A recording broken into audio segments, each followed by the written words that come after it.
Hi, boys and girls, moms and dads. This is Mr. Eisenberg, one of your favorite substitute teachers at Eugene Payton Elementary School. Today, I would like to read to you one of my favorite stories called The Quiltmaker's Gift. In all my 38 years of teaching at Payton, this was one of my favorite books. And hopefully after you hear it today, it will be one of yours. Let's begin.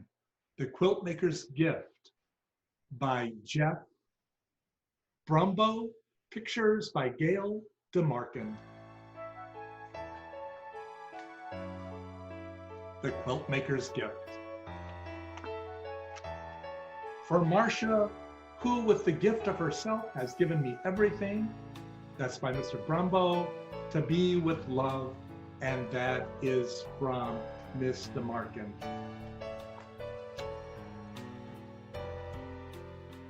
There once was a quiltmaker who kept a house in the blue misty mountains up high. Even the oldest great-great-grandfather could not recall a time when she was not up there sewing away day after day.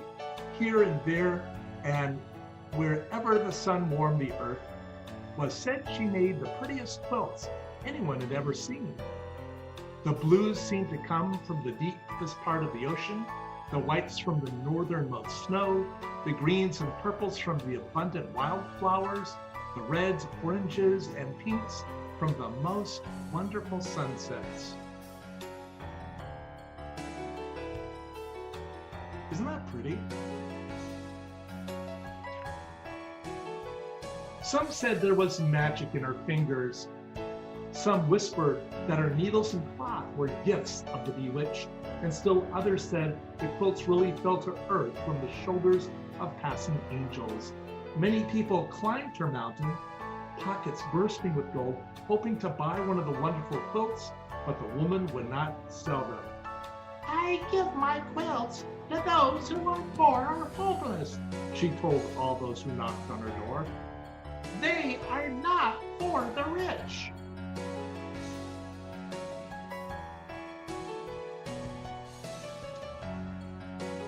So she wasn't going to sell them to rich people. She was just going to give them to people who needed them. On the darkest and coldest nights, the woman would make her way down the mountain to the town below. There she would wander the cobblestone streets until she came upon someone sleeping outside in the chill. She would then take a newly finished quilt from her bag, wrap it around their shivering shoulders, and tuck them in tight and tiptoe away. Then the very next morning, with a steaming cup of blackberry tea, she would begin a new quilt. So you can see how she would find someone who was outside cold and homeless and who really needed a quilt to be warm. Now, at this time, there also lived a very powerful and greedy king who liked nothing better than to receive presents. The hundreds of thousands of beautiful gifts he got for Christmas and his birthday were never enough. So while this passed, the king would celebrate his birthday twice a year. When that still wasn't enough, he ordered his soldiers to search the kingdom for those few people who had not yet given him a gift. Over the years, the king had come to own almost all the prettiest things in the world. Throughout the castle, from top to bottom, in drawers and on shelves, in boxes, trunks and closets and sacks, all of the king's countless things were stacked.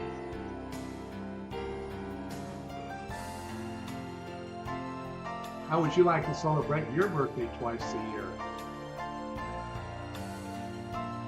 That's what the king did. Things that shimmered and glittered and glowed, things whimsical and practical, things mysterious and magical, so many, many things that the king kept a list of all the things he owned.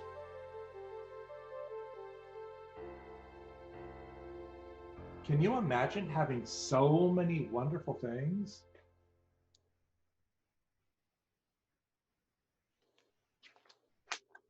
And yet, with all these marvelous treasures to enjoy, the king never smiled.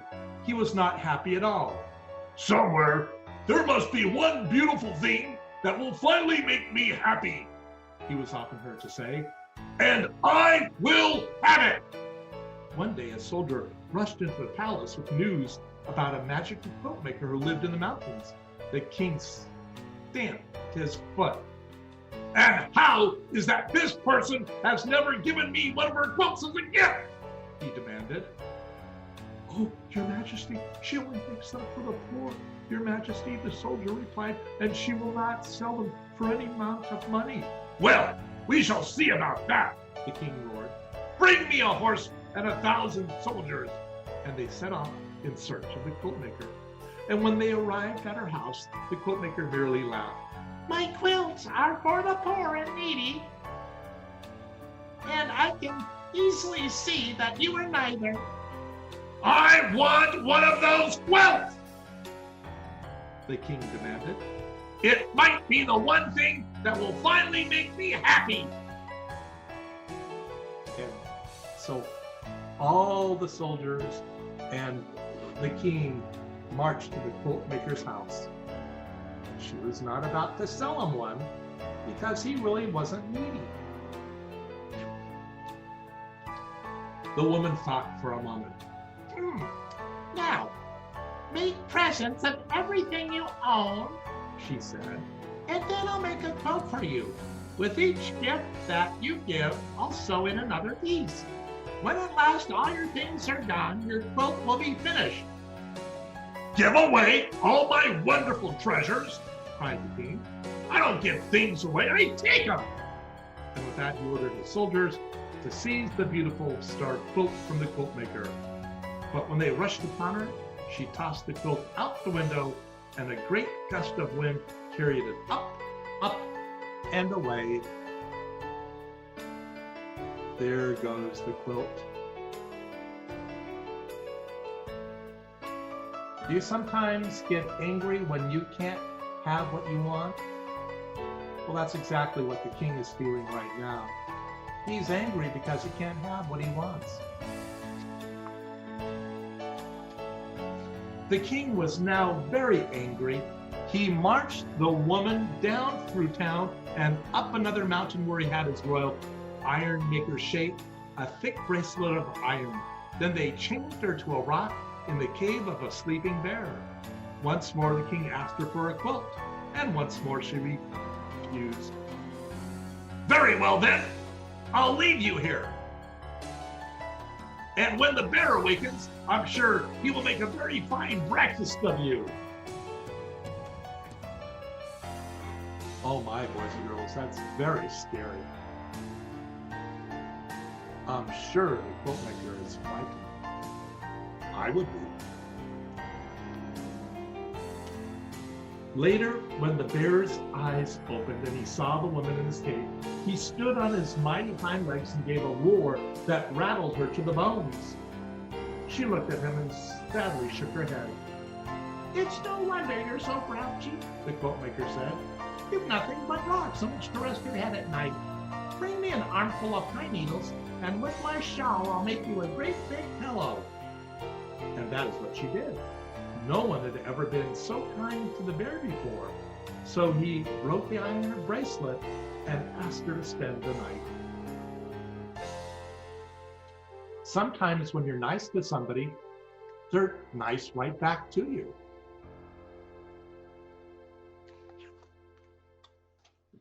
Now, although the king was very good at being greedy, he was very bad at being mean. All that night he could not sleep for thinking about the poor woman in the cave.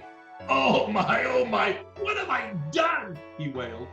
So he woke up his soldiers and they all marched in their pajamas up to the cave to save her. But when they arrived, the king found the quiltmaker and the bear having a breakfast of berries and honey. When you're kind to somebody, it's easy for them to be kind right back to you. Now the king completely forgot about feeling sorry and became angry all over again. He ordered the royal island makers to build an island barely big enough for the woman to stand on her tiptoes. Once again, the king asked her for a quilt, and once again she said no. Very well, the king replied. Tonight, when you're too tired to stand and lie down to sleep, you'll drown. And the king left her alone on the tiny island. Shortly after he left, the quiltmaker saw a sparrow flying across the Great Lake. A cold, fierce wind was blowing, and it did not look like the poor bird would make it to shore. The quiltmaker called to him, and he stopped to rest on her shoulder.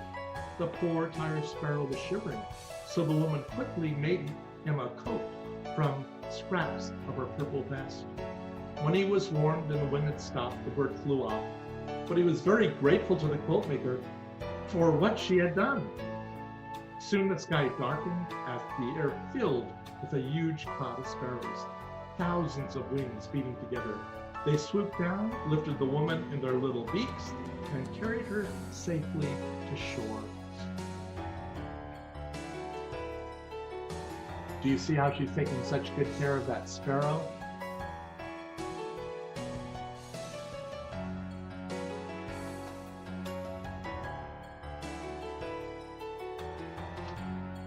Again that night, the king could not sleep for thinking about the woman alone on the island. Oh my, what have I done? He moaned. So he woke up his sleepy soldiers again. They marched in their pajamas down to the lake to set the woman free. But when they arrived, she was sitting on a tree limb, sewing tiny purple coats for all the sparrows. I give up, the king shouted. What must I do for you to give me a quilt?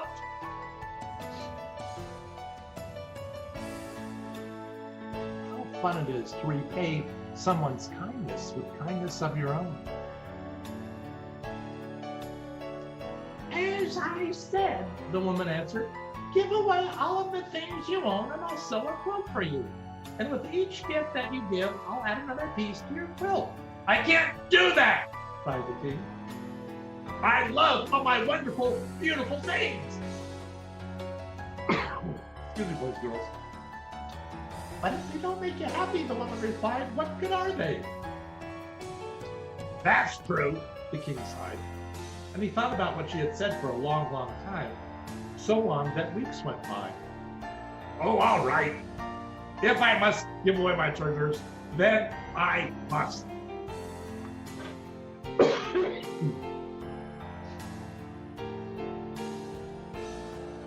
There they are, sitting in the tree. The king went to his castle and searched from top to bottom for something he could bear to give away. Frowning, he finally came out with a single marble. But the boy who received it smiled so brightly in return, the king went back for more things. Eventually, he brought out a pile of velvet coats and went about the town giving them to people dressed only in rags. All were so pleased that they marched up and down the street in a grand parade. Still, the king did not smile.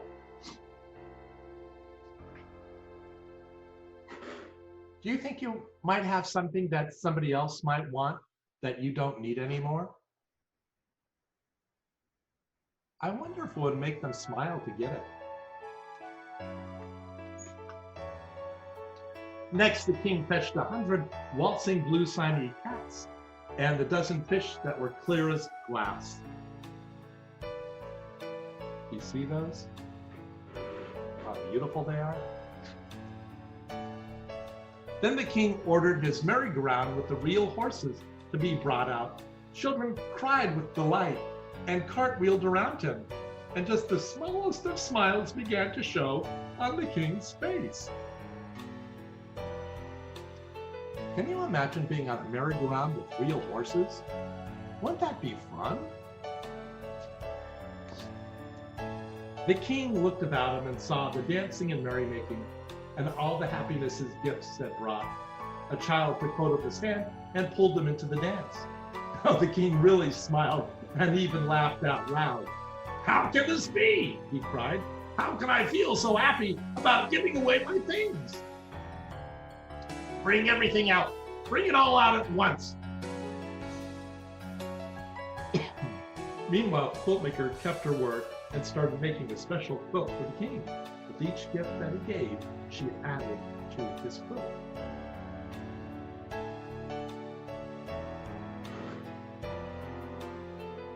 Look at the king smiling. The boys asking him to join in the dance. What good is it having all these things if you're not happy? The king learned that when he was kind and gave things to people that really needed them, it made him happy. So the king kept on giving and giving. When at last there was no one left in town who had not received something, the king decided to go out into the world and find others who might be in need of his gifts. But before he left, the king promised the quiltmaker he would send a sparrow back for it each and every time he gave something away. Morning, noon, and night, the wagons rolled out of town, each piled high with the king's wonderful things. And for years and years, messenger sparrows flew to the quiltmaker's window as the king slowly emptied his wagons, trading his treasures for smiles around the world. Did you hear that, boys and girls? It took years and years. Sometimes for things to happen that we want, we simply have to wait. And while we're waiting, we can be kind and nice, just like the king. And here he is traveling all around the world, giving away his things. Do you see him smiling?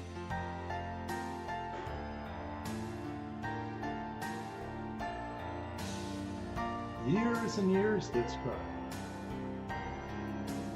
making people happy.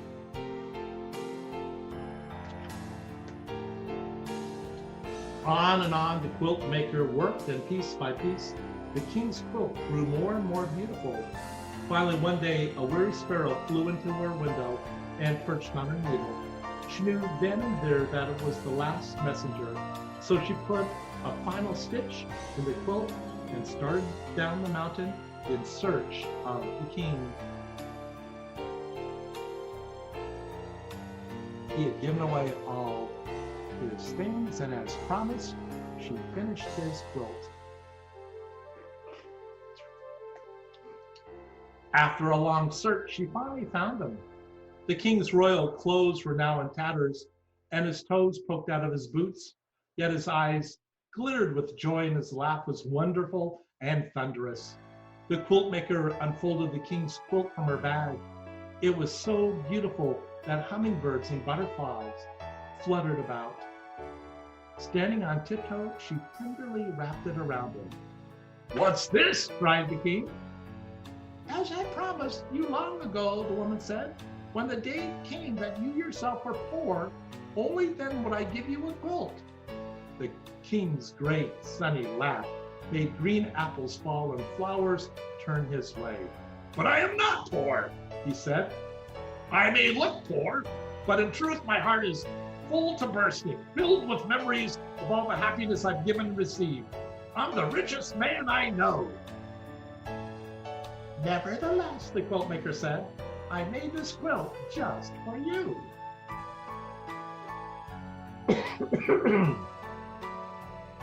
Look how beautiful it is. Look how happy he is. Wouldn't it feel nice to feel that happy?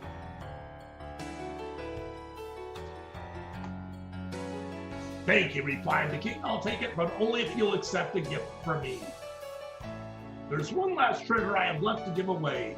All these years I've saved it just for you.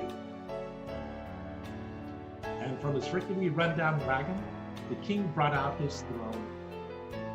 It's really quite comfortable, the king said, and just the thing for long days of sewing.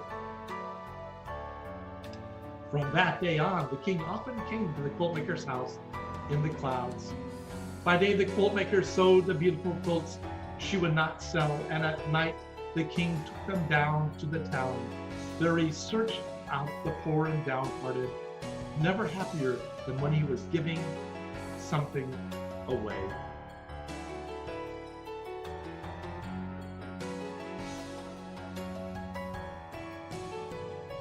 What made the king so happy in his life?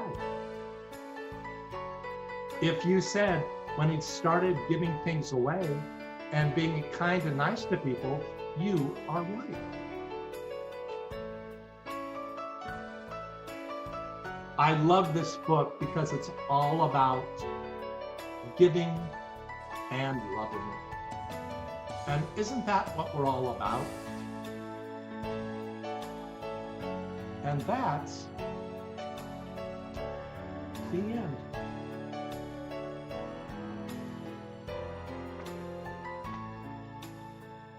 I never knew there were so many different kinds of quilts.